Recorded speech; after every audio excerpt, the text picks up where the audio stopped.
தமிழ் சொந்தங்கள் அனைவருக்கும் டாப் சதீஷனின் அன்பு வணக்கங்கள். நம்மளோட இன்னைக்கு வைகர வகுப்புல நம்ம பார்க்க போற டாபிக் வந்து பாத்தீங்கன்னா பக்தி இலக்கியங்கள்ல வைணவ இலக்கியங்கள். சரியா? நம்ம ஸ்கூல் புக்ல கொஸ்டின் கேட்கறது அப்படின்னு பார்க்கும்போது வைணவத்துல என்ன கேட்கறாங்க? ஆண்டாள், குலசேகர ஆழ்வார். ஸோ 4000 விபிரபந்தம் பத்தி நம்ம ஆல்ரெடி கொஞ்சம் பார்த்துட்டோம், பேசிக் டீடைல்ஸ் பார்த்துட்டோம். அதுல ஆண்டாள், குலசேகர பெருமாள் இவரை தவிர மற்ற கண்ணன்லாம் என்ன பண்ணிருக்கோம் நம்ம பார்த்துட்டோம், அடிஷனலா பார்க்க வேண்டியது. ஸோ இப்போ நம்ம பார்க்க போறது ஆண்டாள், குலசேகர பெருமாள். இவங்களை பத்தி நம்ம கொஸ்டின் என்னெல்லாம் கேட்டிருக்காங்க, என்னெல்லாம் கேட்கலாம், அவங்களை பத்தி இன்னைக்கு ஸ்கூல் புக்ல என்னெல்லாம் இருக்கு. ஸோ இந்த விஷயங்கள்லாம் சேர்த்து தான் நம்ம பார்க்க போறோம். சரியா? பார்க்கலாமா? முதல்ல யாரு? ஆண்டாள், கோதை நாச்சியார் சூடி கொடுத்த சுடருடையாள், பெரியாழ்வாருடைய மகள் இல்லையா? பிறந்த ஊர் வந்து ஸ்ரீவில்லிபுத்தூர் இல்லையா? ஸ்ரீவில்லிபுத்தூர் ஆண்டாள் கோயில் பத்தி உங்களுக்கு நிச்சயமா தெரிஞ்சிருக்கும் இல்லையா? தமிழ்நாடு லோகோல இருக்கக்கூடிய கோவில் கோபுரமே இது ஸ்ரீவில்லிபுத்தூர் ஆண்டாள் கோபுரம் தான். தமிழரின் கட்டிடக்கலைக்கு சான்றாக இருக்கும். அதுல ஒரு அந்த கோபுரத்துல வந்து சாமி சிலைகளே இருக்காது. அதனாலதான் அது வந்து நம்ம என்ன வச்சிருப்போம், நம்மளுடைய தமிழ்நாடு சிம்பல் வந்து வச்சிருப்போம். உங்களுக்கு தெரியும், PS குமாரசாமி ராஜா நம்மளுடைய முன்னாள் முதலமைச்சர் அவர்கள் கொண்டு வந்திருப்பாரு இல்லையா? சரி, ஆண்டாள் ஊர் வந்து பாத்தீங்கன்னா ஸ்ரீவில்லிபுத்தூர், திருவில்லிபுத்தூர். சரிங்க, எங்க விருதுநகர் மாவட்டத்தில் இருக்கக்கூடிய ஸ்ரீவில்லிபுத்தூர் இவங்க பிறந்த ஊர். பெயர் வந்து பாத்தீங்கன்னா கோதை அல்லது கோதை நாச்சியார் அப்படின்னு சொல்லுவாங்க. இன்னைக்கும் விருதுநகர் மாவட்டத்துல ராஜபாளையம், ஸ்ரீவில்லிபுத்தூர்லாம் சுத்தி பார்த்தோம்னா கோதை நாச்சியார்புரம், நாச்சியார்புரம், அழகு நாச்சியார்புரம் பேர்லாம் பார்க்க முடியும். இன்னைக்கும் அந்த கலாச்சாரம் அந்த இதே ஒன்று. இன்னைக்கும் நம்ம ராஜபாளையம், ஸ்ரீவில்லிபுத்தூர் தாண்டி அப்படி சுத்தி பார்த்தோம்னா விருதுநகர் மாவட்டத்துக்குள்ள இவங்களோட பேர்ல நிறைய ஊர்களை பார்க்க முடியும், நிறைய இதெல்லாம் பார்க்கலாம், குளங்கள், கோவில்கள்லாம் பார்க்க முடியும். பிறந்தவர் ஸ்ரீவில்லிபுத்தூர். இயற்பெயர் கோதை நாச்சியார். 12 ஆழ்வார்கள்ல ஒரே பெண் ஆழ்வார். 12 ஆழ்வார்கள்ல ஒரே பெண் ஆழ்வாருங்க. அவங்க வந்து யாரு? பெரியாழ்வார், விஷ்ணு சித்தர்னு சொல்லக்கூடிய பெரியாழ்வார். பெரியாழ்வாருக்கு இன்னொரு பேர் என்ன? விஷ்ணு சித்தர். அந்த கிளாஸ்ல பார்த்தோம். விஷ்ணு சித்தர் துளசி மாடத்துக்கு கீழே இருந்து எடுத்து கோதை நாச்சியார்னு பேர் வச்சு வளர்க்குறாரு. கோதை நாச்சியார் நம்ம வளர்ந்து வர்றாங்க. வளர்ந்து வரும்போது பார்த்தீங்க அப்படின்னா இவங்க வந்து யாரை பிடிச்சிருக்கு? கண்ணனை பிடிச்சிருக்கு. கண்ணனை தான் திருமணம் பண்ணுவாரு. ஏன்னா இவங்க வந்து பூமகளின் அவதாரம் அப்படின்னு தான் சொல்றாங்க. பூமகளின் அம்சமாக பிறந்தவங்க அப்படின்னா கண்ணனை பிடிச்சிருக்குது. கண்ணனை தான் திருமணம் பண்ண போறேன் அப்படின்னு சொல்றாங்க இல்லையா? பெரியாழ்வார் கண்ணனை குழந்தையா நினைச்சு பாடிக்கிட்டு இருக்காரு. கண்ணனுக்கு பிள்ளைத்தமிழே வாழ்றாரு. அந்த பெரியாழ்வாரின் வளர்ப்பு ஆண்டாள். இந்த மாதிரி சொல்றாங்க, வாழ்க்கைப்பட்டு சாதாரண மானிடருக்கு வாழ்க்கைப்பட மாட்டேன், என்ன கட்டி கொடுத்தீங்கன்னா சாதாரண மனுஷனுக்காக வாக்கப்பட மாட்டேன், கண்ணனுக்கு தான் வாக்கப்பட வேண்டாங்க, கண்ணனை தான் கல்யாணம் பண்ணுவேன்றாங்க. அப்படி இருக்கும்போது தினமும் என்ன பண்றாங்க? துளசி மாலையை யாருக்கு? கண்ணனுக்கு பெரியாழ்வார் வேலி கட்டி மாலை வைக்கிறாரு. அந்த மாலையை அந்த அம்மா எடுத்து போடுறாங்க. போட்டு அழகு பார்க்குறாங்க. பார்த்துட்டு அந்த மாலையை அப்படியே கொண்டு போய் பூ போல வச்சிடுறாங்க. அதாவது தெரியாம அவரும் டெய்லி எடுத்து கண்ணனுக்கு மாலையை போடுறாரு. ஒரு நாள் ஆண்டாள் அந்த அம்மா மாலையை போட்டுட்டு அங்கே கழட்டி வைக்கிறத யார் பார்த்துட்டா? பெரியாழ்வார் பார்த்துட்டாரு. என் பிள்ளை கண்ணனுக்கு நீ போட்டு கொடுத்த மாலையை போடவா? முடியவே முடியாது அப்படின்ட்டு புது மாலை கட்டி போட்டாரு. புது மாலை கட்டி போட்டோன்னே அன்னைக்கு இரவே கண்ணன் கனவுல வர்றாரு. பெரியாழ்வாரோட கனவுல வந்து என்ன சொல்றாரு? எனக்கு ஆண்டாள் சூடி கொடுத்த சுடர்கள், அதாவது கோதை நாச்சியார் சூடி கொடுத்த மாலை தான் எனக்கு வேணும். கோதை நாச்சியார் சூடி கொடுத்த மாலை தான் எனக்கு வேணுங்கிறாரு கண்ணன் இல்லையா? சொன்ன உடனே அன்னைக்கு தான் சூடி கொடுத்த சுடர்வடி ஆள் ஆகுறாங்க. அப்படிங்க, அது வரைக்கும் கோதை நாச்சியாரா இருந்தவங்க இனிமேல் என்ன? சூடி கொடுத்த சுடர்வடி ஆள். இறைவனையே ஆண்டதால ஆண்டாள். எல்லாரையும் இறைவன் தான் ஆட்கொள்வாரு. இங்க இறைவனையே ஆட்கொண்டது யாரு? இந்த அம்மா. அதனாலதான் பேர் என்ன? ஆண்டாள் அப்படின்னு பேர் வச்சிருக்காங்க. இயற்பெயர் கோதை நாச்சியார், சூடி கொடுத்த சுடர்வடியாள், ஆண்டாள் அப்படின்னு வந்து நம்ம பேர் வச்சிருக்கோம். சரியா? அதுக்கப்புறம் உங்களுக்கு வச்ச பேருக்கு இவங்க நூல்லாம் இருக்கு, கொடுத்துருக்கோம், பார்ப்போம். இதுக்கப்புறம் கொஞ்ச நாள் ஆச்சு. ஆண்டாள் அந்த அம்மா கண்ணனையே நினைச்சிருக்கிறாங்க. ஒரு நாள் பெரியாழ்வாரோட கனவுல வந்த கண்ணன் சொல்றாரு, உங்களோட பொண்ணை திருமண கோலத்தில் அலங்கரிச்சு என்னெல்லாம் இப்போ திருமண பரிசு கொடுக்கணுமோ எல்லாத்தையும் வண்டியில் ஏற்றி ஸ்ரீரங்கம் கூட்டுவாங்க. ஸ்ரீரங்கம் கூட்டு போகிறாங்க. திருமண கோலத்தோட ஆண்டாள் ஸ்ரீரங்கம் போய் கோவில் உள்ளே போனவங்க இறைவனோட கலந்துட்டாங்க. சரிங்க, அங்கே திருமணம் நடைபெற்ற இடம் அப்படின்னு சொல்லக்கூடிய ஸ்ரீரங்கத்தை சொல்லுவாங்க. ஆண்டாளுக்கும் இறைவனுக்கும் திருமணம் நடைபெற்ற இடம் ஸ்ரீரங்கம் இல்லையா? ஓகே, இதெல்லாம் இங்கே இருக்கக்கூடிய இதில் சொல்லியிருக்கோம். அடுத்த ஆண்டாள் அந்த அம்மா எழுதின நூல்கள் இருக்குது. அதுலேயும் பார்த்தீங்கன்னா அவரெல்லாம் சொல்லுவாங்க பாருங்க, பூஞ்சோலையில் உள்ள மலர்களெல்லாம் திருமாலை கண்ட ஆண்டாள் முல்லை பிராட்டின்னு சொல்லுவாங்க. யார? முல்லை செடி. பூஞ்சோலைக்குள்ள போறாங்க. போகும்போது பார்த்தா அங்க பூக்கள் எல்லாம் எப்படி இருக்குதான், அந்த முல்லை செடிகள் எல்லாம் பூ பூத்திருக்கு. இந்த பூவை பார்த்தா கண்ணனுடைய சிரிப்பு மாதிரி இருக்கு அப்படிங்கிறாங்க. முல்லை பிராட்டியே, முல்லை செடியை பார்த்து சொல்றாங்க, முல்லை பிராட்டியே உன் மலர்கள் எல்லாம் எனக்கு கண்ணனை ஞாபகப்படுத்துது. ஏன்னா முல்லைப்பூவோட சிரிப்பு கண்ணனோட சிரிப்பு மாதிரி இருக்கு அப்படின்னு சொல்லிட்டு முல்லை செடியை முல்லை பிராட்டி அப்படின்னு அழைக்கிறாங்க. முல்லை செடியை முல்லை பிராட்டின்னு அழைச்சது யாரு? ஆண்டாள். ஓகே, அடுத்து அந்த மாதிரி எழுதின நூல் பார்த்தீங்கன்னா திருப்பாவை நாச்சியார் திருமொழி. திருப்பாவை தெரியும் உங்களுக்கு? திருப்பாவை ஒரு 30 பாடல்கள் இருக்குங்க. திருப்பாவையோட 30 பாடல்கள் இருக்கும். நாச்சியார் திருமொழி ஒரு 143 பாடல்கள் இருக்கும். திருப்பாவை, பாவை நோன்பு இருக்கக்கூடிய பெண்கள் வந்து திருமாலை நினைச்சு இருக்கிறவங்க திருப்பாவை தான் பாடுறது. ஸோ நம்ம பார்த்தோம், சிவனை நினைச்சு இருக்கிறவங்க திருவெம்பாவை பாடுவாங்க. திருவெம்பாவை மாணிக்க வாசகர்கள் எழுதினது. திருப்பாவை கோதை நாச்சியார் சுடி கொடுத்த சுடர்கள் யார்? ஆண்டாள் எழுதினது. திருப்பாவை 30 பாடல்கள். நாச்சியார் திருமொழி 143 பாடல்கள். சரிங்க, அந்த அம்மா பேர் கோதை நாச்சியார் இல்லையா, அதனால நாச்சியார் திருமொழி. ஓகே, அடுத்து பாப்பா, இதுல திருப்பாவையில ரொம்ப ஈடுபாடு கொண்டிருந்த யார? ராமானுஜர் என்ன சொல்றாங்கன்னா திருப்பாவை ஜீயர்னு சொல்லுவாங்க. திருப்பாவை ஜீயர்னு அழைக்கப்படக்கூடியவர் யாருன்னா ராமானுஜர். சரிங்க, ராமானுஜருக்கு திருப்பாவை மேல அவ்வளோ ஈடுபாடு. ஓகே, பாடல் சூப்பராக இருக்கும். திருப்பாவை நாச்சியார் திருமொழி. நாச்சியார் திருமொழிலாம் பார்த்தீங்கன்னா அந்த கண்ணன் வர்றது, திருமண முறைகள் ரொம்ப சூப்பராக சொல்லியிருப்பாங்க. நம்ம ஒரு 2 பாட்டு பார்ப்போம், பட் இருந்தாலும் என்னன்னா அந்த பாடலாம் ரொம்ப அழகா இருக்கும். ஓகேவா? ஆண்டா அவங்கள பற்றி சொல்லியிருக்கோம் இல்லையா? சரி, இப்போ ஒரு நாள் கனவு காண்றாங்க. வீட்டில் கண்ணனே நினச்சி படுத்திருக்காங்க. இப்போ கண்ணன் வர்ற மாதிரியும் இவங்களுக்கும் கண்ணனுக்கு திருமணம் நடக்கிற மாதிரியும் ஸோ ஒரு கனவுலாம் வருது. என்னன்னு பார்ப்பாங்க. பாட்டு பாப்பா. கதிரொளி தீபம் கலசம் உடன் ஏந்தி சதிரில மங்கையர் தாம் வந்து எதிர்கொள்ள மதுரையார் மன்னன் நடிலே தொட்டி எங்கும் அதிர புகுத கனா கண்டேன் தோழினான். பாருங்க, கதிரொளி தீபம் கலசம் உடன் ஏந்தி சதிரில மங்கையர் தாம் வந்து எதிர்கொள்ள மதுரையார் மன்னன் நடிலே தொட்டி எங்கும் அதிர புகுத கனா கண்டேன் தோழினான். அடுத்து மத்தளம் கொட்ட வரிச்சங்கம் நின்றூத முத்துடைத்த தாமம் நிறைதாந்த பந்திற்கு மைத்துனன் நம்பி மதுசூதனன் வந்து என்னை கைத்தலம் பற்ற கனா கண்டேன் தோழினான். அவங்க வந்து கனவு, என்ன கனவுன்னு பாப்பா, தன்னோட தோழி கிட்ட சொல்றாங்க, தோழியே இப்படி ஒரு கனவு என்ன கனவுங்க? கதிரொளி தீபம் கலசம் உடன் ஏந்தி. பிரிச்சு படிக்கணும்னா, கதிரொளி தீபம் கலசம் உடன் ஏந்தி சதிர் இளமங்கையர் தாம் வந்து எதிர்கொள்ள. சதிர் அப்படின்னா நடனம், கலசம் கும்பம். ஓகே, கனானா கனவு. சரியா? கதிரொளி தீபம் கலசம் உடன் ஏந்தி சதிரில மங்கையர் தாம் வந்து எதிர்கொள்ள. வர்றாரு கண்ணன் அங்கிருந்து தேர்ல வர்றாரு. வரும்போது அவரை எதிர்த்து எதிரே நின்று வரவேற்க காத்திருக்காங்க. யாரு? நடனமாடக்கூடிய இளம்பெண்கள், சதிராடக்கூடிய இளம்பெண்கள் காத்து நிக்கிறாங்க. காத்து நின்று என்ன பண்றாங்க அப்படின்னா, கையில கதிரொளி தீபம். கதிரொளி தீபம்னு என்ன? அங்க வந்து என்ன வச்சிருக்காங்க? இது கதிரொளி தீபம் அப்படின்னா என்னது? அந்த ஆரத்தி எடுக்கிறதுக்காக கையில விளக்கு வச்சிருக்காங்க. கலசம் பூரண கும்ப மரியாதை, ஒரு சின்ன குடம், அதுல மாங்காய் எல்லாம் தேங்காய் வைப்பாங்களே அது. கதிரொளி தீபம் கலசம் உடன் ஏந்தி ரெண்டையும் வச்சுக்கிட்டு சதிர் இளமங்கையை தாம் வந்து எதிர்கொள்ள, நடனமாடக்கூடிய இளம் பெண்கள் வந்து எதிர்கொண்டு அவரை வரவேற்கிறாங்க. வாங்க வாங்க கண்ணனே அப்படின்னு. அப்போ அங்க அவர் கால் எடுத்து கீழே வைக்கிறாரு.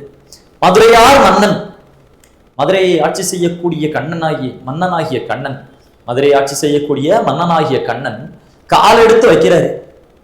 அடிநிலை தொட்டு, அடிநிலை அடி அவருடைய பாதம் தரையில பட்டோன்ன அதிர புகுத கனாக்கண்டேன் தோழினான். அவர் காலை வச்ச உடனே அந்த ஸ்ரீவில்லிபுத்தூர் ஊரே அதிருதுங்க, அவர் வந்துட்டாருன்னு தெரியுது.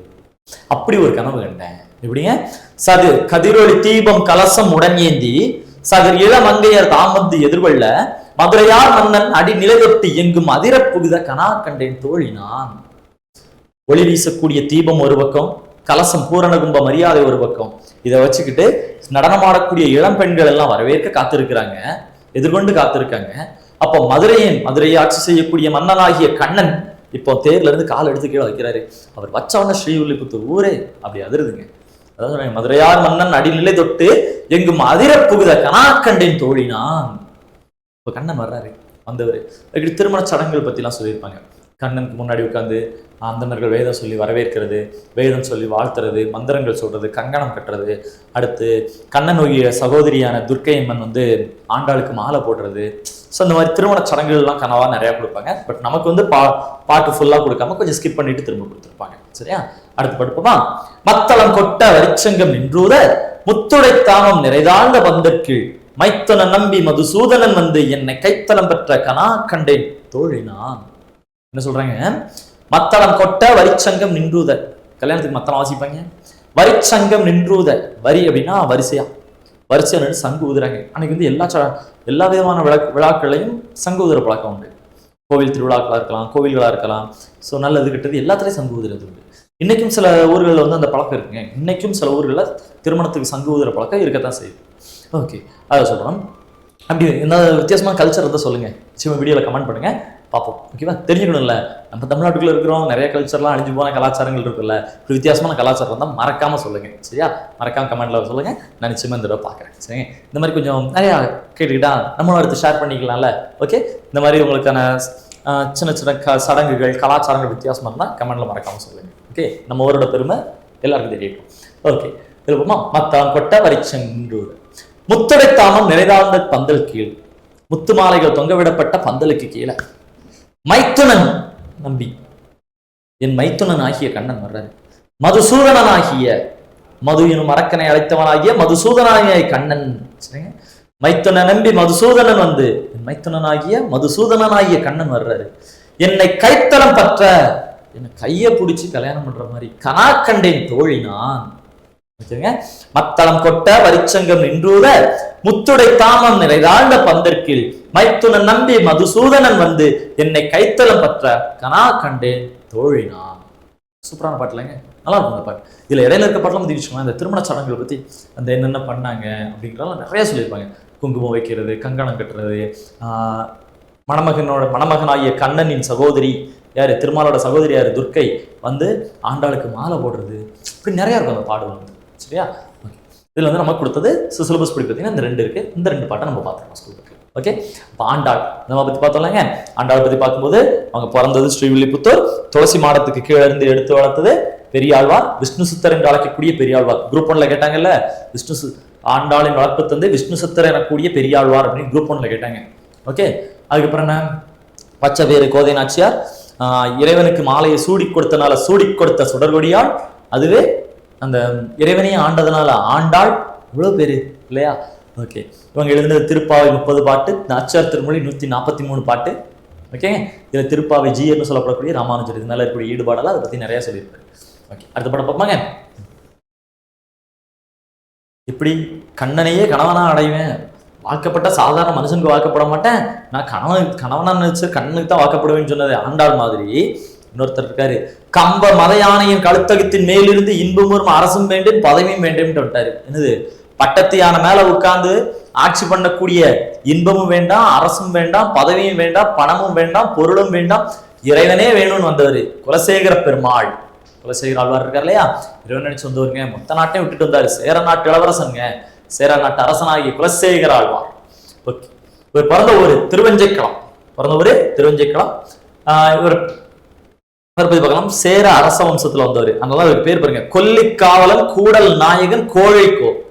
நிறைய பேர் கொல்லிக்காவலன் கூடல் நாயகன் கோழிக்கோ அப்படின்னு பேர் இருக்கு. ராமனுக்கு தாலாட்டு பண்ணுவார். என்ன அப்படின்னா, இப்போ எல்லாருமே என்ன பண்ணிருக்காங்க, கண்ணனை வழி விட்டாங்க. திருமால் அவதாரத்துல 10 அவதாரத்துல கண்ணனைத்தான் 11 ஆழ்வார் வழிவிட்டாங்க. 12வது ஆழ்வார் குலசேகர ஆழ்வார் மட்டும் ராமரை வழிவிடுறாரு. அதுவும் தன் தாயா நினைச்சு வழிவிடுறாரு. சரியா? அப்படி ராமனுக்கு தாலாட்டு பாடுவார். திருமாலுக்கு பள்ளி எழுச்சி பாடினது தொண்டரடி பொடியாழ்வார், சிவனுக்கு பள்ளி எழுச்சி பாடினது மாணிக்க வாசகர் அப்படின்னு சொன்னா, ராமனுக்கு தாலாட்டு பாடினது குலசேகர ஆழ்வார், கண்ணனுக்கு பிள்ளைத்தமிழ் பாடினது பெரிய ஆழ்வார். ஓகே, இங்க பாருங்க, இவர்தான் சொல்றாங்க, அரசராகவும் சொல்லுவாங்க, கம்ப மலையானையின் கழுத்தகத்தின் மீது இருந்து இன்பமுறும் செல்வமும் இவ்வரசும் யான் வேண்டேன். கம்ப மலையானையின் கழுத்தகத்தின் மீது இருந்து இன்பமுறும் செல்வமும் இவ்வரசும் யான் வேண்டேன், எனக்கு இறைவன் தான் வேணும் அப்படின்னு வந்துட்டாரு. அப்படி வந்தவர் என்ன பண்ணிருக்கப்பமா, குலசேகர ஆழ்வார் ஸ்ரீரங்கத்துறை 3வது மதில்சுவரை கட்டினாரு. ஸ்ரீரங்கத்துறை 3வது மதில்சுவரை கட்டினவர் யாரு, இவர் தான். அதனாலதான் அந்த தெருவுக்கு பேர் குலசேகரன் வீதி. ஸ்ரீரங்கத்துல குலசேகரன் வீதின்னு ஒண்ணு இருக்கும். ஏன்னா 3வது மதில்சுவரை கட்டினவர். இன்னும் சில இடங்கள்ல வந்து திருநெல்வேலி மாவட்டங்களே சில கோயில் கட்டினதா அவர் வந்து கட்டினதா சொல்லப்பட்டிருக்கு. சரிங்க, ஓகே, இவர் பார்க்கலாம். நமக்கு தேவை திருவரங்கத்தின் 3ஆம் மதில்சுவர் கட்டினவர். இதெல்லாம் முன்னாடி கேட்ட கொஸ்டின் தாங்க. ஓகேங்க, இப்போ பார்ப்போமா, இவர் எழுதின நூல்கள் அப்படின்னா பெருமாள் திருமொழி, இன்னொன்று முகுந்த மாலை. பெருமாள் திருமொழி ஒரு 105 பாடல்கள் இருக்கும்.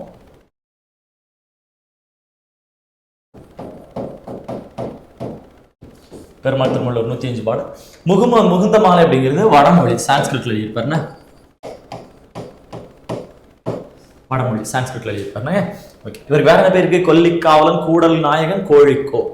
சேர மரபுல வந்தவர், ராமனுக்கு தாலாட்டு பண்ணவர். இவர் தான். எந்த நூல் எழுதியிருக்கான்னு பாத்தீங்க, குலசேகர ஆழ்வார் தான் என்ன பண்ணியிருப்பாரு அப்படின்னா, சாரி, ராமரை வழிபட்டவர். ஸோ அதுல ராமர் எப்படி நினைக்கிறாரு? தாயா நினைச்சு பிடிக்கிறாரு. இதுல 2 பாட்டு இருக்கு பாப்பா. ஒரு ஊர் பக்கத்துலங்க வித்தோக்கோடுன்னு ஒரு ஊர் இருக்கு. அந்த வித்தோக்கோட்டில் இருக்கக்கூடிய இறைவனை தாயா நினைச்சு எப்படி பாடுறாரு? வித்தோக்கோட்டம்மா அப்படின்னு படிக்கிறாரு பாருங்க. 2 பாட்டு, பழைய புக்ல உள்ள பாட்டு, புது புக்ல இருக்க பாட்டு, 2 பாட்டு படிச்சுமா. மீன் நோக்கும் நீழ்வயல் சூழ் வித்தோக்கோட்டம்மா, என் பானோக்காய் ஆயிலும் உன் பற்றல்லால் பற்றிலலேன், தான் நோக்காது எத்துயரம் செய்திடினும், தான் நோக்கா எத்துயரம் செய்திடினும், தாகைந்தன் கோல் நோக்கி வாழும் குடி போன்று இருந்தேனே. மீன் நோக்கும் நீள் வயல் சூழ் வித்வக்கோட்டம்மா, என் பால் நோக்கா ஆயிலும் உன், என் பால் நோக்கா ஆயிலும் உன் பற்றல்லால் பற்றிலனேன், தான் நோக்காது எத்துயரம் செய்திடினும், தான் நோக்காது எத்துயரம் செய்திடினும், தார்வேந்தன் கோல் நோக்கி வாழும் குடி போன்று இருந்தேனே. நல்ல பாட்டு பாப்பா. மீன் நோக்கும் நீழ்வயல் சொல் வித்துவக்கோட்டம்மா. வித்துவக்கோட்டம்மா அப்படின்னா வித்துவக்கோடுன்னு ஒரு ஊர் இருக்கு. அந்த வித்துவக்கோட்டில் இருக்கக்கூடிய இறைவனை தன் தாயா நினைச்சு பாடுறது தான் வித்துவக்கோட்டம்மா. மீன் நோக்கும் நீழ்வயல் சூழ், மீன் நோக்கும் நீழ்வயல் சூழ். மீன் நம்ம நீர்வளம் இருக்கிற இடத்துல மீன் இருக்கும். நீர்வளம் மிக்கது, மீன்கள் வாழக்கூடிய வயல்களை உடைய, வயல்கள்லாம் சூழ்ந்திருக்க ஊர் தான் வித்துவக்கோடு. மீன்கள் இருக்கக்கூடிய வயல்கள் சூழ்ந்த ஊர் தான் என்னது? வித்துவக்கோடு. அந்த ஊர்ல இருக்கக்கூடிய என் தாயே, என் பால் நோக்கா ஆகிலும், என் பால் நோக்கா ஆகிலும், என் பால் பிரிச்சு படிக்கணும், என் பால் நோக்கா ஆகிலும் உன் பற்றல்லால் பற்றிலனேன்.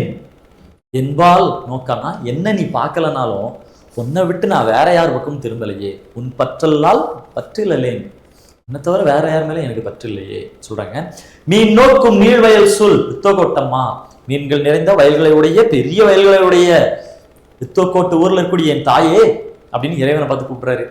என் பால் நோக்கா ஆகிலும், என் பால் நோக்கா ஆகிலும் உன் பற்றலால் பற்றலேன். நீ என்ன பார்க்கலன்னா கூட பரவாயில்ல, என்ன பார்க்கல, ஆனா இருந்தாலும் நான் உண்மையில தவிர வேற யாரையும் பற்று வைக்கலையே அப்படிங்கிறாரு. நல்லா இருக்கல? அடுத்து பாரு.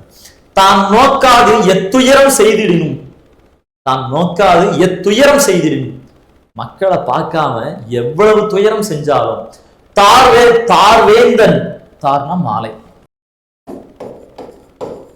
தார்வேந்தன் மாலை சூடி இருக்கக்கூடிய வேந்தன் கோல் நோக்கி வாழும் குடி போன்று இருந்தேனே. தான் நோக்கா எத்துயரம் செய்திடணும், மக்களை பார்க்காம மக்களுக்கு எவ்வளவு கஷ்டம் கொடுத்தாலும் சரி, தார்வேந்தன் அந்த வேந்தனுடைய செங்கோல் நோக்கி தான் மக்கள் இருப்பாங்க. அரசர் என்ன தப்பு பண்ணாலும் சரி, கஷ்டப்படுத்தாலும் சரி, அரசரே இனிமேலாவது நல்ல பண்ண மாட்டீங்களா அப்படின்னு சொல்லி அரசரைத்தான் எதிர்பார்த்து நிற்க வேண்டியிருக்கு மக்களோட நிலைமை.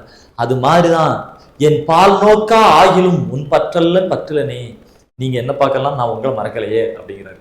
நல்ல பாட்டுலங்க. ஓகே பாருங்க.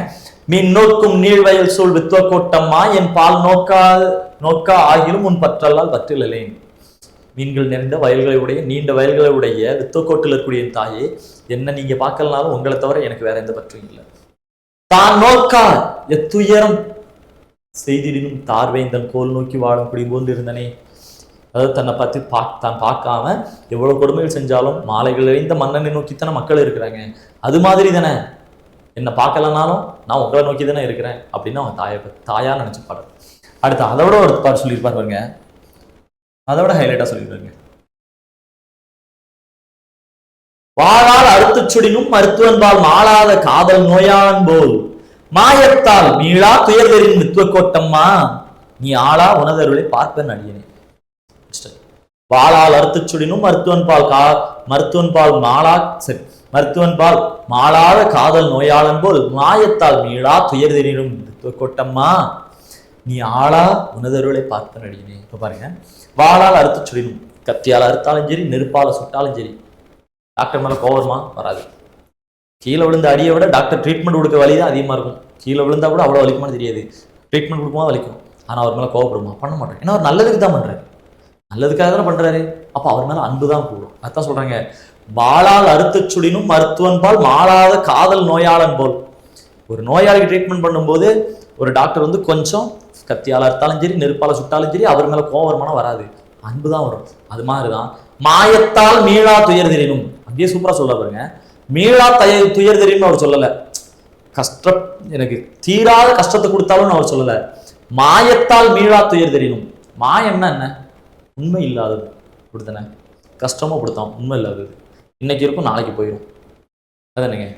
சந்தோஷமும் அப்படித்தான், இன்னைக்கு இருக்கும் நாளைக்கு போயிடும், எதுவும் நிலை இல்லாதது தானே. அதான் சொல்ல மாயத்தால் மீளா துயர்தெரினும்.